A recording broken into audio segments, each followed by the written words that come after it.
அஸ்ஸலாமு அலைக்கும் friends, welcome to Nafisa cooking of yours. இன்றைக்கி வந்து இடியாப்பம் எப்படி செய்கிறதுன்னு பார்க்கலாம் வாங்க ஃப்ரெண்ட்ஸ். அதுக்காக நான் வந்து 2 கப்பு அரிசி மாவு எடுத்திருக்கேன். இப்போ வந்து கொஞ்சம் ரொம்ப சூடான தண்ணி வேணாம், கொஞ்சம் வெதுப்பான கொஞ்சம் அதிகமாக இருக்கும் அந்த மாதிரி தண்ணி எடுத்துக்கோங்க. தண்ணி ஒரு கிளாஸ் போட்டால் போதும். பாருங்கள் ஃப்ரெண்ட்ஸ், நான் வந்து கையில் பிசையலை, ஏன்னா தண்ணி அவ்வளோ சூடாக இருக்குது.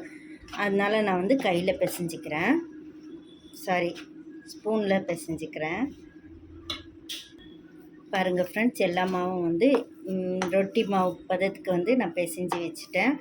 எல்லாமே வந்து நான் கரண்டியால் தான் பிசைஞ்சேன். இந்த பதத்தில் வச்சிங்கனாக்கா உங்களுக்கு வந்து இடியாப்பம் வந்து சூப்பராக வரும். கொஞ்சம் தண்ணி ஆறிடுச்சினாக்கா உங்களுக்கு வந்து இடியாப்பம் வந்து கொஞ்சம் கெட்டியாகிடும். அதனால் வந்து தண்ணி கொஞ்சம் சூடாக இருந்துச்சுனாக்கா உங்களுக்கு வந்து கரெக்டாக வந்துடும் உங்களுக்கு இடியாப்பம். நீங்கள் ஒரு வாட்டி செஞ்சு பார்த்துட்டு எனக்கு வந்து லைக் பண்ணுங்கள், ஷேர் பண்ணுங்கள், கமெண்ட் பண்ணுங்கள் ஃப்ரெண்ட்ஸ். கண்டிப்பாக பாருங்கள் ஃப்ரெண்ட்ஸ், கையை வச்சா சுடுது, அந்த மாதிரி இருக்குது மாவு, கொஞ்சம் சுடாகவே இருக்குது. அதனால் நீங்கள் வந்து கரண்டிலே பிசைஞ்சிக்கோங்க. பாருங்கள் ஃப்ரெண்ட்ஸ், பிசைஞ்சு வச்சாச்சு. இப்போ வந்து இது வந்து கொஞ்சம் 10 மினிட்ஸ் வந்து ரெஸ்ட்டுக்கு விட்டுடலாம்.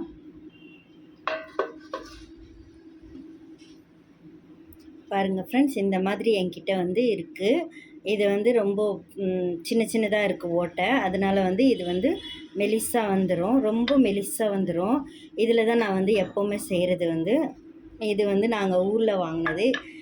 அதுக்கப்புறமா இது வந்து மூங்கில் தட்டு, இதுக்கு என்ன சொல்கிறதுன்னு எனக்கு தெரியல. இது வந்து மூங்கில் தட்டு, இதில் தான் போட போகிறோம். வாங்க ஃப்ரெண்ட்ஸ், எப்படி போடலான்னு பார்க்கலாம். பாருங்கள் ஃப்ரெண்ட்ஸ், இந்த மாதிரி உருண்டை பிடிச்சி இதில் வச்சிடலாம். இதில் ரொப்பி வச்சிட்டோன்னாக்கா அதுக்கப்புறமா இது ரெண்டையும் சேர்த்து ஈஸியாக சிம்பிளாக வந்துடும், எதுவுமே கஷ்டமே இருக்காது, சூப்பராக வந்துடும். பாருங்கள் ஃப்ரெண்ட்ஸ், நான் எல்லாமே போட்டு உங்களுக்கு வந்து காமிக்கிறேன். பெரிய தேக்ஷா எடுத்துக்கிட்டேன். இட்லி குண்டாலேயும் வைக்கலாம், அது வந்து மெதுவாக ஆகும். அதனால் வந்து நான் பெரிய தேக்ஷா எடுத்துக்கிட்டேன். அதுக்குள்ளே வந்து ஒரு கிளாஸ் தண்ணியை ஊற்றிக்கிட்டேன். இப்போ வந்து இது வந்து சூடு பண்ணி வச்சிடலாம்.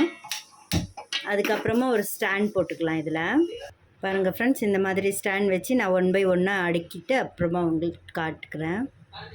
பாருங்கள் ஃப்ரெண்ட்ஸ், இந்த மாதிரி நான் 1 பை 1 வச்சுட்டு வரேன். பாருங்கள் ஃப்ரெண்ட்ஸ், நான் 1 பை 1 எல்லாமே வந்து அடுக்கிட்டேன். இப்போ வந்து மூடியை போட்டுடலாம்.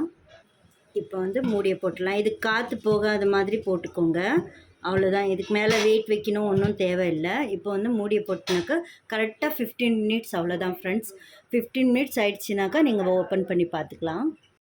பாருங்கள் ஃப்ரெண்ட்ஸ், சூப்பராக வெந்துருச்சு. இப்போ வந்து நாங்கள் ஒன்று எடுத்து பார்க்கலாம். பாருங்கள் ஃப்ரெண்ட்ஸ், மெலிசா அப்படியே வந்துருச்சு, அவ்வளோதான் ஃப்ரெண்ட்ஸ்.